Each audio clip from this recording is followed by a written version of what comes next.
This is the Transforming Anxiety podcast with mindfulness teacher Kelly Hanlon McCormick. And today is episode number 257, Birthdays. My intention for this conversation is that we have a little discussion about these personal holidays, our birthdays, and that we maybe together get some clarity on what we want, what we could create. Welcome in. It's the Transforming Anxiety podcast, episode number 257, Birthdays. I'm so glad you're here. Hey there. Welcome in today. I hope you're doing well and that your week is starting off in a way that feels handleable, doable, manageable, something-able. Yeah. So, listen, for literally years at this point, I have been thinking about birthdays. I've been thinking about you, about my students, about what's so damn hard about birthdays. I literally talk about birthdays with every single client and student at some point. And listen, I got to warn you, this is not an episode with magic bullets and quick fixes and life hacks. I wish. If you have some ideas, I want to hear from you. So please don't forget that you can reach out at featuredup.com/transforminganxiety and either write me a little note there, or you can leave me a voicemail, which is so cool and fun. Definitely, please send me your answers, send me your ideas on this. But really, all joking aside, this is something I have wanted to crowdsource from you for a really long time.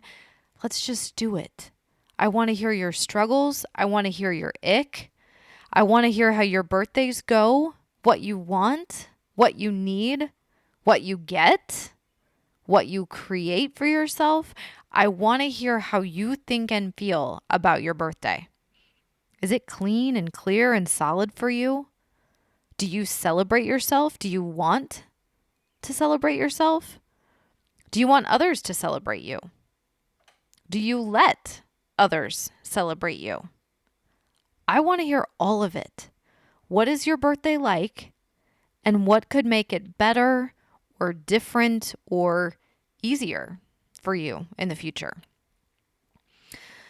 So, apropos of this, my birthday was the other day. It's on Earth Day. Earth Day is actually 10 years older than I am. How about that? But yes, happy birthday to me. Happy Earth Day to the Earth. And yet again, I'll admit I was faced with all of my own stuff regarding my birthday. And I first noticed that this started to come up about a month ago when we started to set dates for family dinners, a dinner out, what dessert do you want, what's on your birthday list this year. I just freeze up around this stuff. There is so much that comes up with birthdays. Worthiness, inconveniencing people, being too much, being too little, and honestly, really, knowing what the hell I want in the first place. For dinner, for dessert, for gifts, all of it. And I get the sense that this is one of those things that it's just a day, it's just a birthday, like something that we could definitely keep simple and undramatic. And the feelings show up. I watch myself get in my own way with this every single year. Just this wash of unease, confusion, feelings of not being worthy, and this little like, ooh, this could be fun, or ooh, I want that. But then sharing that or asking for it or letting someone else do something for me, no. So I think this is about knowing what we want. Like, can we know that? Can we let ourselves know that? That's one aspect. And then allowing ourselves to ask for what we want. I don't know how many people I've heard say, okay, yes, I'd love to have a group of friends go out to dinner, but what if they don't like this restaurant? What if it's too big of an ask because of the kids and other plans and they can't or they feel obligated to? What if they think they need to bring a gift and then I say no gifts and then someone brings one anyway and then another person is like, ugh, I knew I should have brought something. Or then there's the friends that are kind of awkward together because like something's going on between them, right? It has nothing to do with me, but can I invite both of them? Can I let them be adults and sort that out themselves, or should I just not put anyone in that position? And you can see truly how melodramatic and stupid all of this gets. And I'm not even thinking about it too hard. Like, honestly, this is just what I've heard. This is what I've experienced. This is just off the top of my head. And so then, like, stop it. I don't even want to be like this, right? Let me do the grown-up, emotionally mature version of that so that you try again, right? But then you get kind of tired and you think, oh, I don't know. Maybe not this year. Maybe we'll just try again next year. Yeah? No? I don't know. Just me? I don't think so. I know so few people who are clear and clean and fun on their birthdays. Just like uncomplicated, easy breezy, all in for the fun and celebration of it. Whew. So, as promised, and in no particular order, here are some no real answers, no real magic bullets. Remember, I promised you. This is just a let's get together and ask some questions and sit together in the dark kind of episode. This is not one of my step-by-step roadmap to having the most amazing birthday ever kinds of things. Help me, right? I'm here for all of it. I want to hear from you on this one. You're going to see me ask more and more questions about this so that we can crowdsource the hell out of it, so that we can maybe, perhaps, possibly, hopefully get more clarity on this one and come to a collective place, ideally, of more stability, maybe more steadiness with it. But yes, in no particular order, with no real answers, here we go, right? Some ideas on birthdays. You ready? First, I think there's some weird setup that we create because as kids, birthdays are a big deal. And then as adults, birthdays are ignorable, right? We're taught that these are like our own personal holidays. There's parties, there's treats, there's decorations. And honestly, it can be pretty over the top, right? What we do for children. But then as adults, it's like, oh, your birthday's on a Monday. Well, off you go to work. And perhaps no one you see other than your family is going to even know it's your birthday. But have a good one. Happy birthday. Like we can hold both the ridiculousness of children's birthday celebrations and the absolute ignoring of adult birthdays at the same time and be somewhat okay with that. Because surely something in the middle of those extremes would be a reasonable expectation and way to celebrate. I mean, listen, again, obviously I don't know. I have no idea. But maybe, right? Then, as adults, there's this recognition that time is passing. Yeah? It's been another year. And we have these big milestone birthdays, those big ones maybe every 10 years or so, right?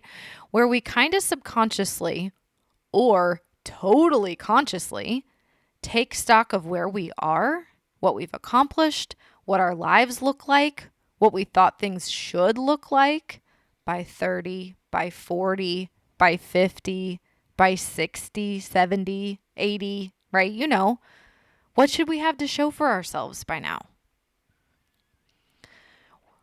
We talked about how bossy we can get around the holidays, right? Happy New Year, Merry Christmas, Happy Hanukkah, right? We do the same thing with birthdays because all we say is happy birthday. Oh, yes. Okay. That expectation of joy and happiness on our big day. I think some people fall prey to that kind of pressure. Like there's this idea that you have to show up in a certain way, right? Put on a happy face, go along with the plan or the day or the non-plan and grin through it all. I know some people have the idea that it needs to be happy, happy, happy, and it can be this weird vice grip on the day. Now, another issue crops up when people genuinely don't like to be the center of attention, and they wind up feeling like they're under a spotlight because it's their birthday. Right? You see how unique and personal all of this is. Some people want to be the star of the show. They want to be the life of the party. And others would be happy just not, right? No way do they want eyeballs on them. Aging. This is a big thing for people, right? Certain numbers, certain ages can be really triggering. I know for some people we have stories about specific numbers, like this age means this. And we can kind of wig out over it.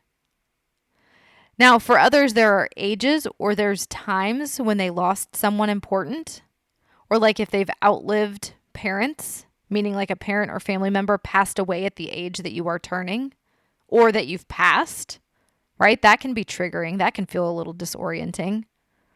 So there's a lot of sensitive markers age-wise, number-wise, time-wise for us. It's a little minefield, isn't it, to age and pass through our lives. And at the same time, it's like, hey, we should be so lucky. But also tricky, right? For some, it's stuff like bodies change, family structures change, kids leave the nest, we move to new houses or cities, we retire, or maybe you get a different job. Things start shifting around, like in your daily routine, in your schedule, in your habits, because time is passing, right? Youth is wasted on the young, as they say. There's also this bittersweet, nostalgic, homesick feeling around birthdays sometimes, I have found. It's like we're longing for something and we're happy, but also sad. And we also can't help but scroll back through memories and years past. It's just a mix of feelings and emotions and sentiments all across the board. I found a few quotes and thoughts on birthdays. Here's some ideas that just kind of struck a chord with me. Like, this one is from Emily Dickinson. She said, "We turn not older with years, but newer every day." I kind of like that. Some of these you can just kind of sit with. How about this?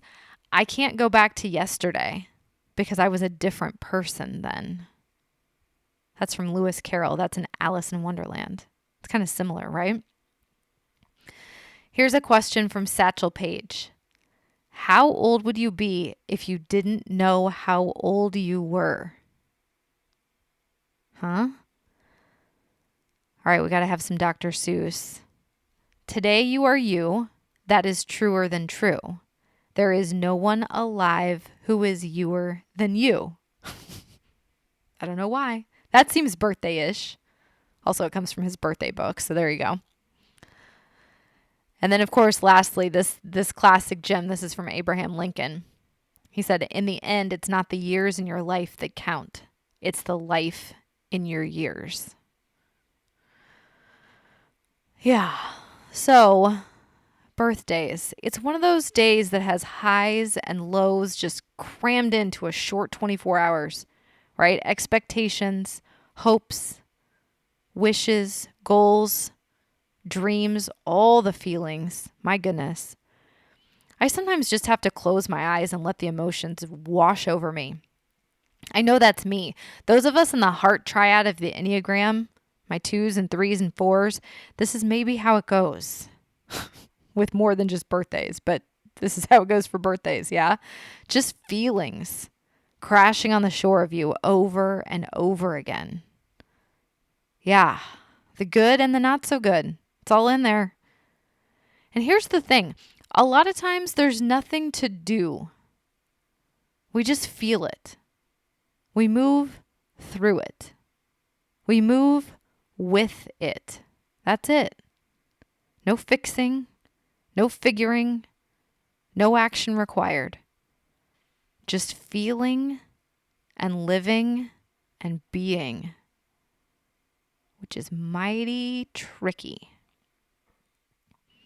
I think there are other days like this throughout the year, by the way. Birthdays, yes, but also anniversaries, right? When school starts and when school ends each year, our loved ones' birthdays, other big anniversaries in our family, holidays, right? The whole holiday season. There are plenty of days throughout the year that smack of these experiences, these emotions. Just nothing has to really happen per se, right? It's on the calendar. This neutral date pops up, but then there we are, awash with emotions. So today, truly, I can't overstate this. This is really a call for action because I really want to hear from you on this one. Birthdays or any of those other days. What spins you up? Where do you go in your mind? What's hard for you? Easy for you? Fun for you? Devastating for you? What have you found works or doesn't work? I just want to crowdsource the hell out of this one so we can all learn and hopefully benefit from the shared wisdom and insight. I have been, like I said, for years wanting to create something, some sort of, I don't know what it's going to look like, but I want to hear from you because we cannot go it alone. This is a good example of a place where we need to hear from each other. We need to try many things on and see what suits us, what fits, what works and feels good. So please, you can find me over at featuredup.com/transforminganxiety. And you can either write it out, you can leave me a note, or you can leave me a voicemail there. Please, let's talk about this. I've wanted to work on this. I've wanted to create something for us around birthdays for a really long time. So please help me. Let's do it. But I need to hear from you so that I have your experiences. I want your words. I want your ideas and what you want. We need to make this good for ourselves. Birthdays, yeah? All right. Birthdays, that's it. More questions than answers this week. But I really want to make this a conversation between us. I think it's a conversation that's worth having. It's one I want to keep having so that we can crack this code together, so that I can create something for all of us that helps support us and takes us into future birthdays, holiday seasons, just any date, any calendar date that kind of stings or has this mix of bittersweet emotions and experiences for us. So please, let's do this one together. All right. I will see you at the same time, same place next week for more Transforming Anxiety. And until then, please take care. Thank you so much for being here, for listening, for doing this work alongside me. Thank you for sharing this with your friends and your family, anyone who, could use the support and the guidance, who could use these teachings and practices. Thank you for sharing your stories with me, telling me about your experiences and asking your questions. I'm here with you. Let's do this together. Transforming Anxiety.